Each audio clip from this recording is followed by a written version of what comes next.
ஆனால் திருச்செந்தூர் கோவிலில் மட்டும் உங்களுடைய வாழ்க்கையை முருகர் அடியோடு மாற்றுவார். மிகப்பெரிய விஷயம். கடல்ல குளிச்சுட்டு சுவாமியை பார்த்துட்டு மடிப்பிச்சை எடுத்தா என்ன நீங்க வேண்டுதல் வைக்கிறீங்களோ அந்த வேண்டுதல் நிறைவேறிவிடும். ஆண்டிகளால் கட்டப்பட்ட ஆலயம் அது. மேற்கு நோக்கிய ராஜகோபுரம். செந்திலாண்டவன் உள்ள இல்ல, முருகர் தான் கடல், கடல் தான் முருகர். இல்ல இப்ப அந்த 6 படைக்குமே இந்த அமைப்பு இருக்கா? இல்ல, இந்த இதுக்கு மட்டும் இந்த அமைப்பு திருச்செந்தூர் கோயில், திருச்செந்தூருக்கு மட்டும்.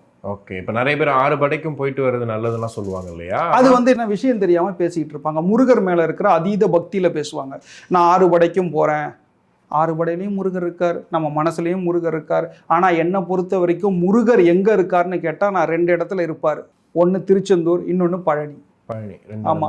சனியும் செவ்வாயும் சேர்ந்தது சிவசுப்பிரமணியன், செவ்வாயும் சந்திரனும் சேர்ந்தது தண்டாயுதபாணி பழனி. 2 இடங்கள்ல முருகர்